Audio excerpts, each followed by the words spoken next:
You enter the world under bright fluorescent lights, not jungle shade. Your tigress mother lies sedated, belly cut open. You're delivered by C-section because you're too big. Even at birth, you nearly killed her. In the wild, lions and tigers don't even meet, let alone mate. But humans made it happen. So here you are, a cub that was never supposed to exist. From the first moment, things are off. Your mother barely recognizes you. The scent is wrong. Your size is wrong. And instinct falters. She pushes you aside, confused.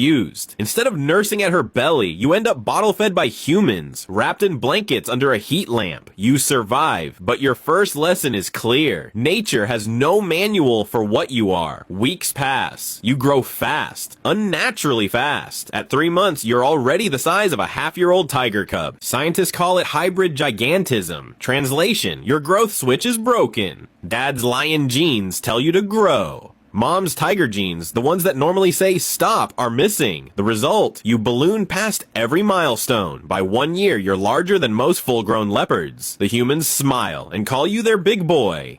They act proud, like they've achieved something. Your appetite grows just as fast. At first it's formula bottles, then hunks of meat. Soon you're eating more than any lion or tiger your age. By adulthood, you'll be able to inhale 25 to 50 pounds of beef in one sitting. Visitors gape, keepers joke. But behind the spectacle, the truth is simple. Your body is a runaway train, and it's only just left the station. By the time you're a teenager in cat years, the cracks are showing. Your body keeps stretching upward and outward, but your skeleton can't keep up. Your legs ache, joints grind. By 2 or 3 years old, still young for a big cat, you move like an old lion with bad hips. The vets call it early arthritis, but you don't need the diagnosis. You feel it every time you get up from the ground. Your organs are no better. A lion's heart was never designed to pump blood through something nearly twice its size. Your kidneys, liver, lungs. All of them strain to keep pace with your freakish bulk. Some Ligers collapse young from organ failure. Others drop dead of heart trouble before reaching 10. Every beat inside your chest is a reminder. Your own body is working against you. Then come the glitches upstairs. Some days your head trembles. A twitch you can't control. The keepers watch nervously. They've seen it before in other Ligers. A genetic misfire. Some survive with medication. Others don't make it past a few years. You're not just oversized. You're unstable. A lion's genes and a tiger's genes don't play nicely together. And you're the living proof. Your body isn't the only thing that doesn't know what it's doing. Your instincts are scrambled too. The lion in you craves a pride, company, grooming, voices to answer your roar. The tiger in you craves solitude, silence, space, and long swims in cool water. So you bounce between the two like a broken compass. One afternoon, the tiger half wins. You plunge into the pond, paddling around like a 900-pound golden retriever. Visitors laugh. He loves swimming, they say. A few hours later, the lion half takes over. You pace the fence, rubbing your head against the bars, desperate for contact with the lions in the next enclosure. But neither side truly accepts you. The lions stare like you're an imposter. The tigers avoid you, unsettled by your scent. You call out anyway. Sometimes a deep lion-like roar, sometimes a soft tiger chuff. The mix confuses even you. Roar when you should chuff. Chuff when you should roar. Nobody answers. You're a language all your own, and no one else speaks it. All crowds don't come to see you survive. They come to see you exist. Billboards scream, come see the Liger, bigger than a lion, rarer than a tiger. Tourists flood in. School groups, families, busloads of strangers. They point, gasp, laugh. Some whisper about that line from Napoleon Dynamite. It's bred for its skills in magic. But the only magic here is ticket sales. You're not a conservation project. You're not majestic. You're a novelty.